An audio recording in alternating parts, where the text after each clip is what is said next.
भारत और ब्रिटेन के बीच मुक्त व्यापार समझौते के लिए वार्ता अंतिम चरण की ओर बढ़ने को जनसत्ता ने प्रमुखता से दिया है। पत्र लिखता है, इस वार्ता में द्विपक्षीय एफटीए पर बातचीत जल्द पूरा करने की इच्छा और सकारात्मकता दिखाई दी। गृह मंत्री अमित शाह का ये कहना कि स्वास्थ्य के क्षेत्र में आत्मनिर्भरता जरूरी, दैनिक जागरण में है। पत्र में आगे उनके हवाले से लिखा है, आहार की औषधि है को समूचा विश्व स्वीकार कर आगे बढ़ रहा है। देश की सबसे बड़ी इंजीनियरिंग परीक्षा जेईई मेन के परिणाम घोषित होने और टॉपर का ये कहना कि मोबाइल से दूरी, यही मेरा सक्सेस मंत्र, नवभारत टाइम्स की पहली खबर है। अमेरिका के प्रतिस्पर्धी बाजारों में पसंदीदा विकल्प बन रहे हैं भारतीय ताजे फल। हरी भूमि की खबर है। पत्र के अनुसार पहली बार समुद्र के रास्ते अमेरिका जा पहुंची 12.5 टन अनार के खेप। हिंदुस्तान ने इस दिलचस्प खबर को सचित्र दिया है कि रोबोट पहली बार इंसानों के साथ 21 किलोमीटर मैराथन में दौड़े। पत्र कहता है, पेइचिंग में आयोजित हाफ मैराथन में यह अनोखा नजारा देखने को मिला। दैनिक भास्कर की सुर्खी है, रोबोट के साथ हुई दौड़ में इंसान की जीत। सियाचिन ग्लेशियर में तैनात सैनिक भी अब मोबाइल नेटवर्क में, शीर्षक से राष्ट्रीय सहारा लिखता है, सेना ने गलवान, सियाचिन ग्लेशियर सहित पूरी लद्दाख में मोबाइल संपर्क की सुविधा प्रदान की है और अब दुनिया के कुछ सबसे दुर्गम इलाकों में तैनात सैनिक अपने प्रियजनों से संपर्क में बने रह सकते हैं। दैनिक भास्कर की विशेष खबर है, देश के 50 से अधिक स्टार्टअप इस बात पर कर रहे हैं काम, करियर से लेकर भविष्य की बीमारी तक के राज का पता चल सके। पत्र के अनुसार डीएनए स्क्रीनिंग के जरिए भविष्य के गर्भ में छिपे शरीर के रहस्य जानने पर तेजी से काम हो रहा है। भारतीय जनता पार्टी ने कहा है कि सर्वोच्च न्यायालय और भारत के मुख्य न्यायाधीश के संबंध में पार्टी सांसद निशिकांत दुबे और दिनेश शर्मा की टिप्पणियां स्वीकार्य नहीं हैं। पार्टी ने दोनों सांसदों को ऐसी टिप्पणी से बचने की सलाह भी दी है। भाजपा अध्यक्ष जगत प्रकाश नड्डा ने सोशल मीडिया पोस्ट में कहा कि ये निजी बयान है और इन बयानों से पार्टी का कोई संबंध नहीं है। श्री नड्डा ने कहा कि पार्टी ने सदैव न्यायपालिका का सम्मान किया है। उन्होंने कहा कि देश की अदालतें लोकतंत्र का अभिन्न अंग है और संविधान की सुरक्षा का मजबूत स्तंभ है। पश्चिम बंगाल के राज्यपाल डॉक्टर सीवी आनंद बोस ने मुर्शिदाबाद जिले के अशांत क्षेत्रों का दौरा किया। दौरे के बाद उन्होंने कहा है कि वे मुर्शिदाबाद सांप्रदायिक हिंसा पर मुख्यमंत्री ममता बनर्जी से बातचीत करेंगे और मुर्शिदाबाद की वस्तु स्थिति पर केंद्र को रिपोर्ट सौंपेंगे। आज ईस्टर है। मान्यता है कि गुड फ्राइडे पर ईसा मसीह को सलीब पर चढ़ाए जाने के बाद आज ही के दिन उनका पुनर्जन्म हुआ था। आज इस अवसर पर दुनिया भर के गिरजाघरों में विशेष प्रार्थना सभाएं की जा रही हैं। राष्ट्रपति द्रौपदी मुर्मू और उपराष्ट्रपति जगदीप धनखड़ ने लोगों को ईस्टर की शुभकामनाएं दी हैं। राष्ट्रपति ने अपने संदेश में कहा कि ये त्योहार निस्वार्थ प्रेम और सेवा का संदेश देता है। उपराष्ट्रपति जगदीप धनखड़ ने कहा है कि ईस्टर आशा और नएपन का प्रतीक है।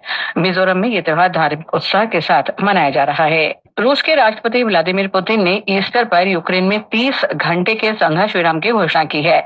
इस दौरान रूसी सेना कोई सैन्य कार्रवाई नहीं करेगी। श्री पुतिन ने आशा व्यक्त की है कि यूक्रेन भी इसका पालन करेगा। इस बीच यूक्रेन के राष्ट्रपति वोलोदिमीर जेलेंस्की ने कहा है कि यूक्रेन संघर्ष विराम का सम्मान करेगा। प्रधानमंत्री नरेंद्र मोदी 22 अप्रैल को सऊदी अरब की 2 दिन की यात्रा पर जेद्दा जाएंगे। ये पिछले 4 दशक में किसी भारतीय प्रधानमंत्री की जेद्दा की पहली यात्रा होगी। भारत और सऊदी अरब के बीच आर्थिक, रक्षा और सांस्कृतिक सहयोग के क्षेत्रों में मजबूत संबंध हैं। इससे पहले भारतीय प्रधानमंत्रियों की यात्राएं राजधानी रियाद तक सीमित रही हैं। जेद्दा इस्लाम की 2 धार्मिक नगरी मक्का और मदीना का प्रवेश द्वार भी है। श्री मोदी की आगामी यात्रा सऊदी सुल्तान की पहली भारत यात्रा की 70वीं वर्षगांठ के उपलक्ष्य में हो रही है। प्रधानमंत्री नरेंद्र मोदी कल नई दिल्ली में 17वें सिविल सेवा दिवस पर लोक सेवकों को संबोधित करेंगे। श्री मोदी लोक प्रशासन में उत्कृष्टता के लिए 16 अधिकारियों को प्रधानमंत्री पुरस्कार भी प्रदान करेंगे। ये पुरस्कार जिलों में समग्र विकास, आकांक्षी प्रखंड कार्यक्रम और नवाचार की श्रेणियों में दिए जाएंगे। वित्त मंत्री निर्मला सीतारामन की अमेरिका और पेरू की यात्रा आज से शुरू हो रही है। वे अमेरिका में सैन फ्रांसिस्को में 2 दिन रुकेंगी और स्टैनफोर्ड विश्वविद्यालय में हुअर इंस्टीट्यूशन में संबोधन देंगी।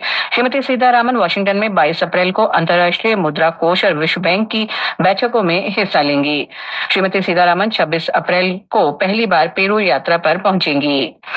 भारतीय जनता पार्टी आज से वक्फ सुधार जन जागरण अभियान शुरू कर रही है। इसका उद्देश्य वक्फ संशोधन कानून के फायदों के बारे में लोगों को जागरूक करना है। ये राष्ट्रव्यापी अभियान 5 मई तक जारी रहेगा। इस अभियान के दौरान भाजपा नेता और कार्यकर्ता मुस्लिम समुदाय के लोगों से मुलाकात करेंगे। केंद्रीय विधि और न्याय राज्य मंत्री अर्जुन मेघवाल ने कल पुणे में कानून में एआई विषय पर आयोजित एक कानूनी सम्मेलन को संबोधित करते हुए कहा कि न्यायपालिका में एआई की बढ़ती भूमिका के बावजूद मानव हस्तक्षेप अनिवार्य बना रहेगा। अमेरिका में हजारों लोगों ने राष्ट्रपति डोनाल्ड ट्रंप के विरुद्ध प्रदर्शन किए हैं। ये प्रदर्शन अमेरिकी क्रांति के 250वें वर्षगांठ पर किए गए। ये प्रदर्शन वॉशिंगटन में व्हाइट हाउस के बाहर भी किए गए हैं। प्रदर्शन सामान्यतः शांतिपूर्ण थे, हालांकि कुछ जगहों पर टकराव की भी खबर है। और अब खेल खबरों के साथ हैं मुकेश कुमार।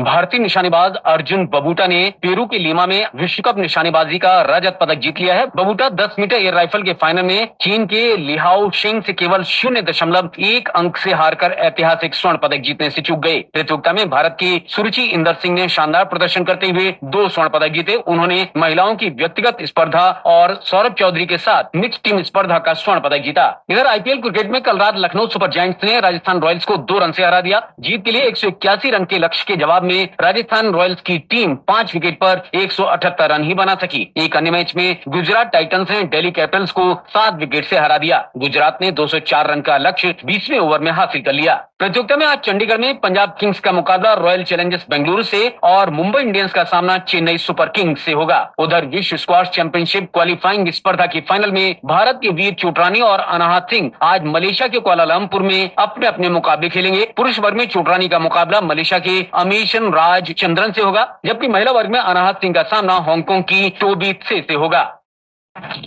जम्मू कश्मीर, लद्दाख, गिलगित बाल्टिस्तान और मुजफ्फराबाद के अधिकांश हिस्सों में कल तक हल्की बारिश होने की संभावना है।